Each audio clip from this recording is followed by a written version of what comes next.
Assalamualaikum warahmatullahi wabarakatuh. Kita akan membahas permasalahan dengan koordinasi, komunikasi, dan supervisi dalam manajemen berbasis sekolah. Kami dari kelompok 11 yang beranggotakan Muhammad Gali Gibran dan Putri Lestari Ningsih. Koordinasi dalam manajemen berbasis sekolah berasal dari pengertian coordination, berasal dari bahasa Latin sim, artinya berbeda-beda, sedangkan ordinir artinya menyusun atau menempatkan sesuatu pada keharusannya. Dalam MBS, koordinasi berkaitan dengan penempatan berbagai kegiatan yang berbeda-beda pada keharusan tertentu sesuai aturan yang berlaku untuk mencapai tujuan dengan sebaik-baiknya melalui proses yang tidak membosankan. Dan di sini dapat disimpulkan bahwa koordinasi diartikan sebagai proses penyepakatan bersama secara mengikat sehingga di sisi yang satu semua kegiatan atau unsur itu terarah pada pencapaian suatu tujuan yang telah ditetapkan, dan di sisi lain keberhasilan tersebut tidak akan merusak keberhasilan kegiatan yang lain.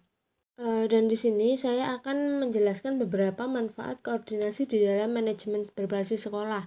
Yang pertama, menghilangkan dan menghindarkan perasaan terpisahkan satu sama lain antara pengawas, kepala sekolah, guru, dan para petugas personalia di sekolah. Yang kedua, ada menghindarkan perasaan atau pendapat bahwa dirinya atau jabatannya merupakan paling penting. Yang ketiga, ada mengurangi atau menghindari kemungkinan timbulnya pertentangan antara sekolah atau antar pejabat dan pelaksana. Yang keempat, ada menghindarkan timbulnya rebutan fasilitas. Yang kelima, menghindarkan terjadinya peristiwa menunggu yang memakan waktu lama. Komunikasi dalam manajemen berbasis sekolah. Komunikasi adalah proses pemindahan pengertian dalam bentuk gagasan atau informasi dari seseorang ke orang lain. Perpindahan ini diartikan sebagai melibatkan lebih dari sekedar kata-kata yang digunakan dalam percakapan, tetapi juga ekspresi wajah, intonasi, titik putus, vokal, dan sebagainya.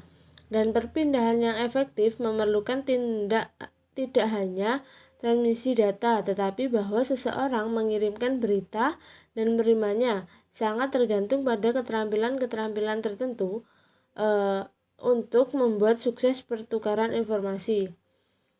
Dan informasi komunikasi tersebut, pandangan tradisional tentang komunikasi telah banyak diubah oleh perkembangan teknologi, yaitu bahwa komunikasi tidak hanya terjadi antara dua atau lebih individu, tetapi mencakup juga komunikasi antara orang-orang dan mesin-mesin, dan bahkan antara mesin dengan mesin lainnya. Baik, yang selanjutnya yaitu pengertian supervisi pendidikan. Mengenai pengertian supervisi pendidikan, Ali Imron menjelaskan bahwa supervisi pendidikan adalah suatu rangkaian bantuan kepada guru, terutama bantuan yang berwujud layanan profesional untuk meningkatkan proses belajar mengajar. Selanjutnya, Sahertian berpendapat bahwa supervisi pendidikan yaitu sebagai pemberian pelayanan dan bantuan guna meningkatkan kualitas pendidikan. Kemudian fungsi supervisi. Fungsi utama supervisi pendidikan adalah ditujukan pada perbaikan dan peningkatan kualitas pengajaran.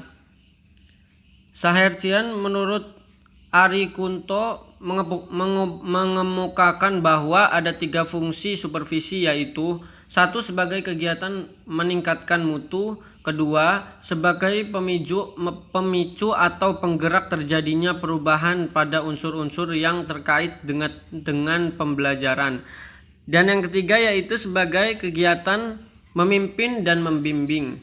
Kemudian peran supervisi pendidikan. Secara operasional dapat dikemukakan beberapa peran konkret dan supervisi pendidikan, yaitu yang pertama, membantu guru melihat dengan jelas tujuan-tujuan pendidikan, kemudian membantu guru dalam membimbing pengalaman belajar murid-murid, kemudian membantu guru dalam menggunakan sumber-sumber pengalaman belajar, membantu guru dalam menggunakan metode-metode dan alat-alat pelajaran modern, kemudian membantu guru dalam memenuhi kebutuhan belajar murid-murid dan lain sebagainya. Yang selanjutnya yaitu tujuan supervisi pendidikan. Tujuan supervisi pendidikan harus tidak terlepas dari arah tujuan pendidikan nasional.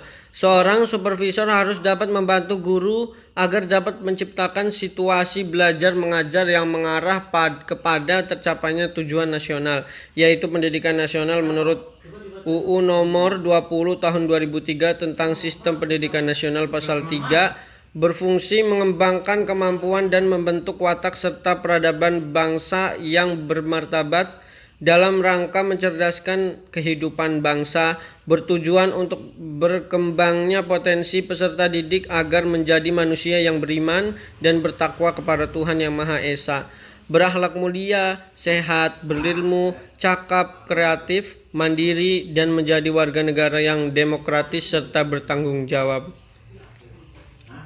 Yang kemudian yaitu teknik pada supervisi pendidikan. Teknik yaitu cara melakukan hal-hal tertentu. Seorang supervisor harus memilih teknik-teknik khusus yang serasi.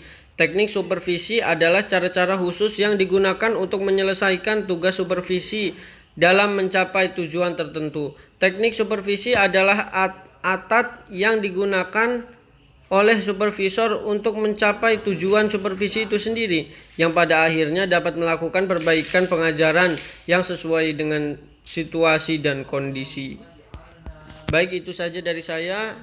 Kurang lebihnya mohon maaf. Billahi taufik wal hidayah. Wassalamualaikum warahmatullahi wabarakatuh.